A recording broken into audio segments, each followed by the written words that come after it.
But, you know, in midlines, sort of when we were really chasing the carrot days, we would go to Southern California and play the LA area and down to San Diego, and we would do that trip about 3 or 4 times a year. We would make a trip down there. That was when Midline was really working hard for about 10 years, and on average, we were doing somewhere between 150 and 180 shows a year. So we were always playing, and it was great. So I mean, during that time, we had our own traveling sound engineer. I had a drum tech, and then Anthony's brother, Jimmy, was our guitar tech, and myself, Jimmy, and Anthony, the three of us did a lot of the driving. Well, if anybody's driven to Southern California, a lot of times you head out towards Marsing and head that way, and you cut right across this little corner of Oregon, right? And everybody knows the moment you hit Oregon, the speed limit drops to 55. Well, we had been driving pretty much all night coming home, and Jimmy was driving, and we had this really nice conversion van with our trailer full of gear, and so there's 7 of us in the van, and Jimmy's driving. I'm sitting in the very back with Scott, and Jimmy's just hauling. he's just we're on a mission to get home, right? So he's just driving really, really fast, and I'm pretty sure he's doing 70 or 75. And I just happened to look up, and Jimmy is right on the tail of an Oregon State cop. Like, he's just on him, just on him. And everybody in the band's getting kind of nervous, so we're all kind of like, and sometimes when it's been a long day and a late night, it's pretty easy to get on each other's nerves, to push some buttons. And so nobody wanted to say, hey, Jimmy, you might want to back off the rear of this cop car. And it just keeps going on. And it's felt like an eternity. And everybody's just, kind of like that. Well, wouldn't you know that Jimmy decides to pass the cop on a 2-lane highway in Oregon. Speed limit's 55. Jimmy just comes screaming up on an Oregon State cop and decides to pass him.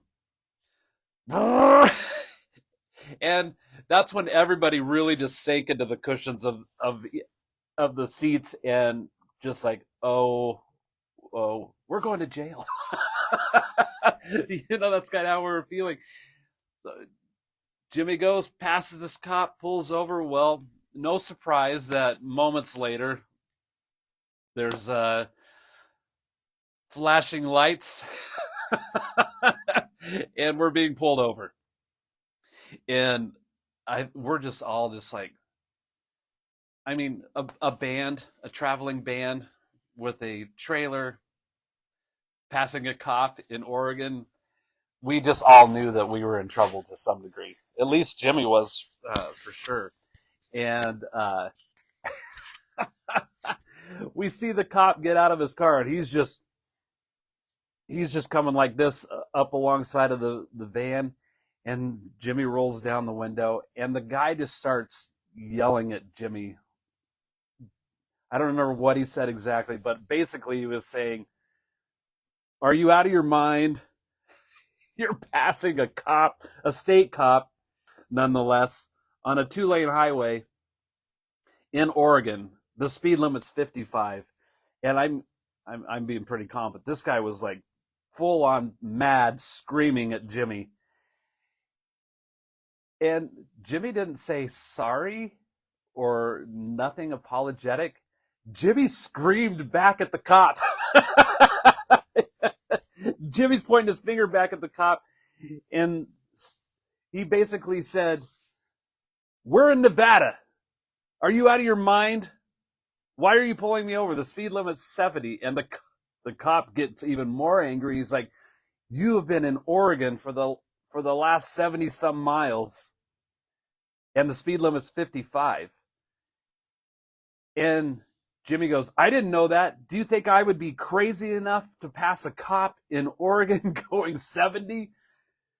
And they're just screaming back and forth at each other. Like, Jimmy's holding his ground because legitimately Jimmy thought we were in Nevada still. Obviously we weren't. We were in Oregon.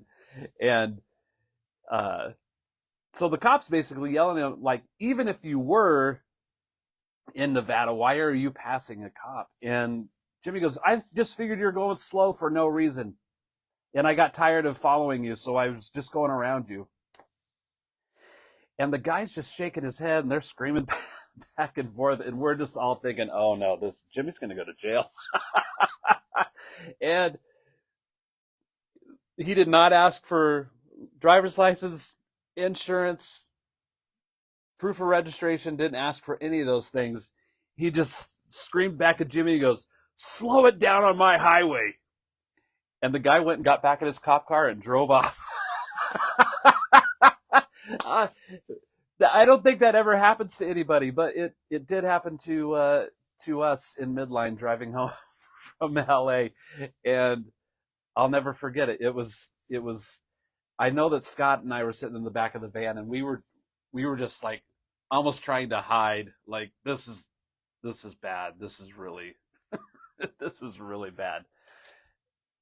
I don't know. Jimmy just held his ground, and if you knew Jimmy Faggiano, that guy's not going to give in. It's a Faggiano thing. I think Anthony probably would have responded the same way had he been driving. But I mean, we were just all watching and listening to this whole exchange between Jimmy and an Oregon State cop happen, and just our minds completely blown that no ticket, slow down and be on your way. It was pretty crazy. I think the state cop he was so mad and he was flustered that he didn't even ask for those insurance or registration or driver's license.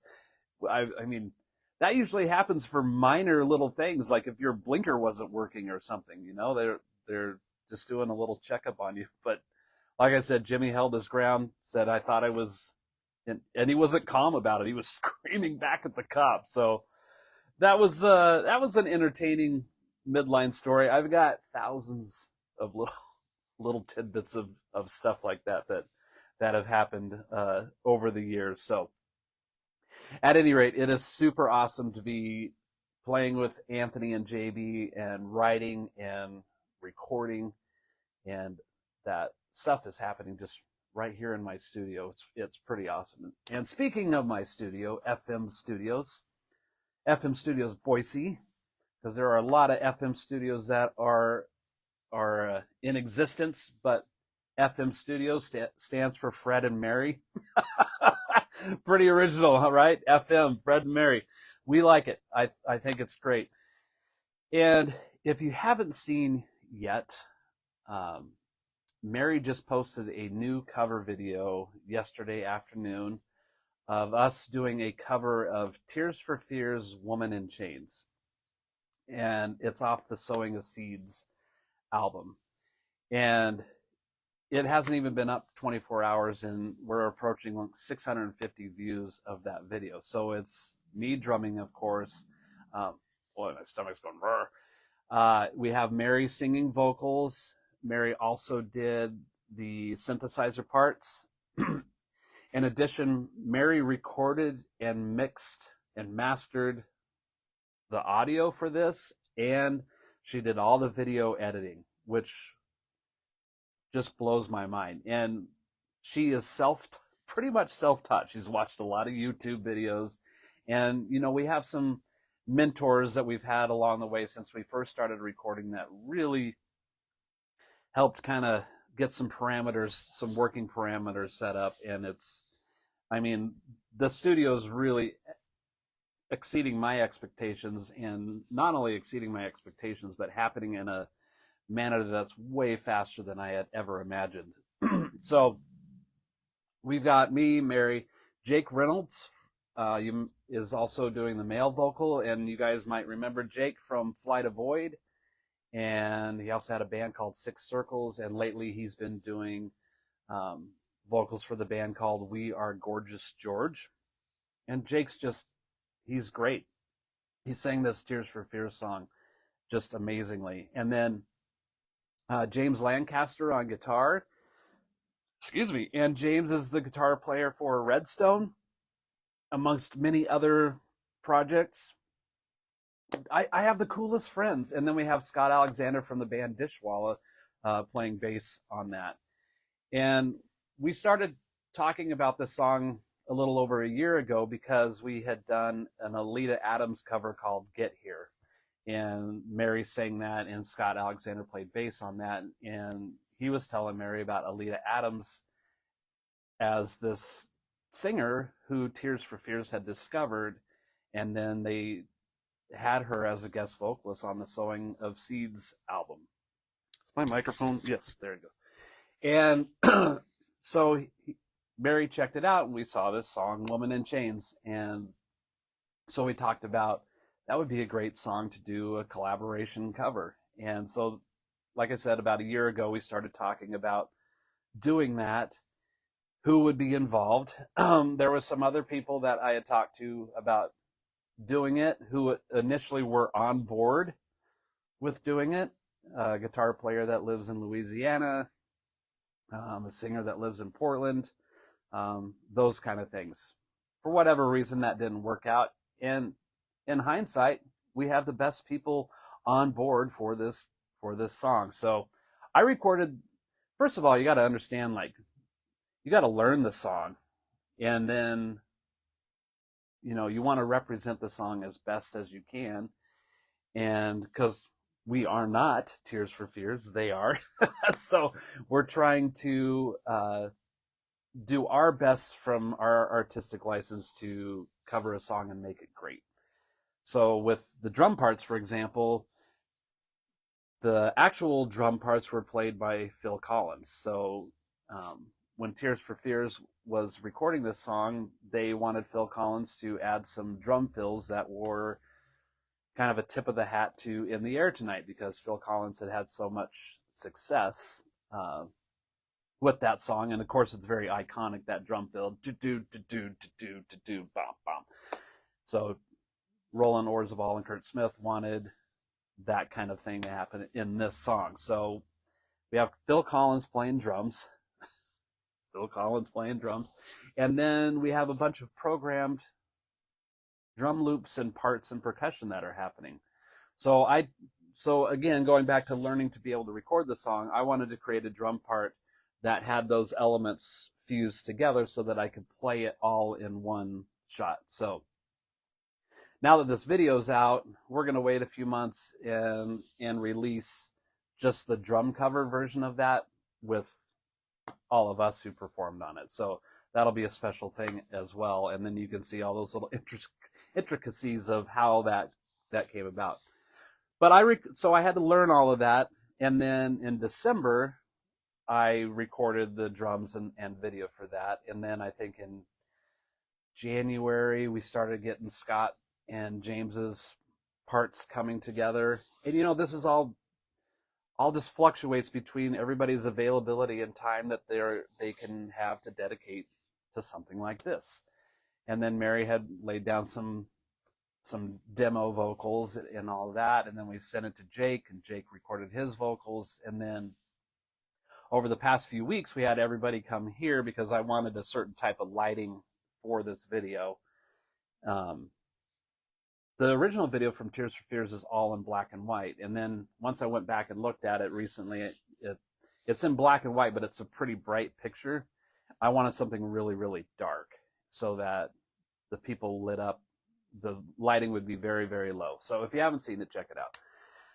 But Woman in Chains is one of those songs that, I don't know if this is original to me, but it just popped in my head yesterday. I called it a Mona Lisa song.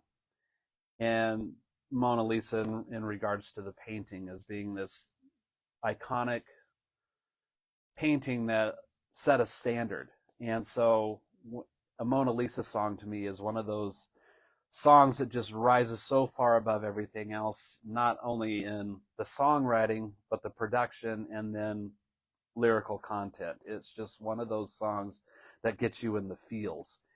And so I called it the Mona Lisa song. And, I have a handful of songs that I would consider the Mona Lisa song, and this is definitely one of those.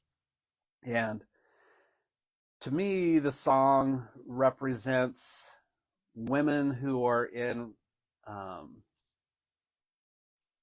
relationships that are very abusive, whether physical or verbally.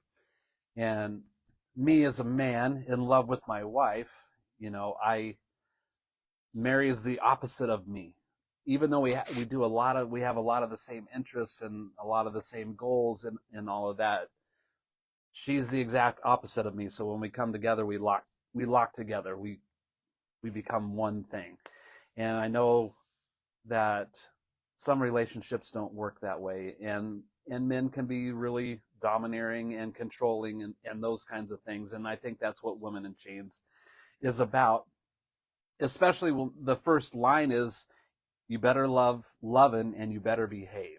So what a bold statement to start a song with.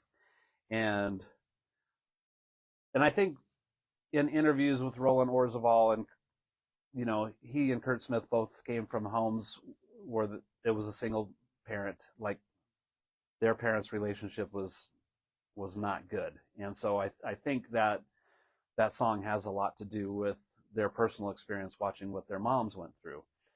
And so this song just has a lot of meaning to it. And,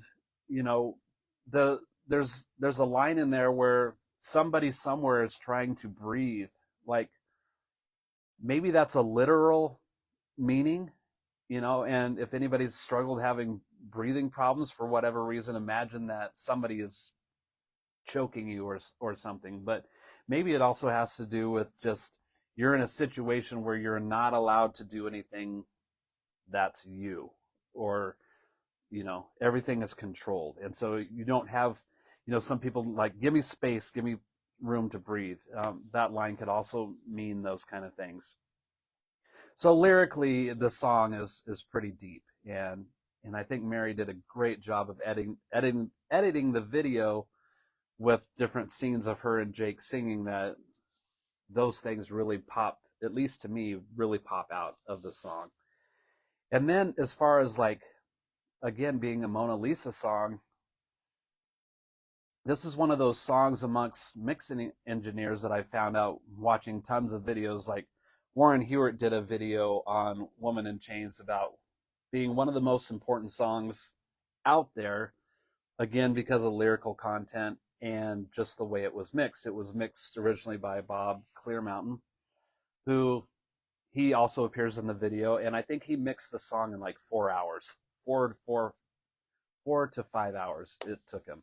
And then, I think Rick Beato did a video on Woman in Chains, and then also Dave Pensato from Nashville, who has a YouTube channel, and he has mix engineers on his YouTube channel all the time. And Woman in Chains keeps popping up as one of those songs that mix engineers have in like their top 5 songs to reference how great a song can sound, like from a production standpoint. And so for us to tackle a song like this was really super cool. And we had all the right people put together to do this song. And it's a lot of tracks for Mary to have mixed, and a lot of EQ considerations, and sonically sounding great. And of course we had Scott and James to provide instrumental tracks that just worked.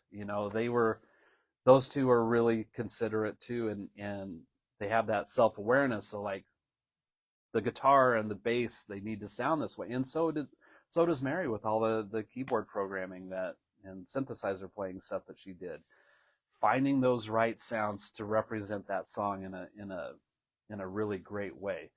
So if you have not seen the video for Woman in Chains yet, Mary posted it on Facebook yesterday, so it's on her Facebook page, it's on mine, it's on Jake's, it's on Scott's, it's on James's page, and it's also on YouTube. So if you're a fan of Mary Fisher singing, She has a YouTube channel called Mary Fisher Music, and you can see some of the other covers that she's done on there.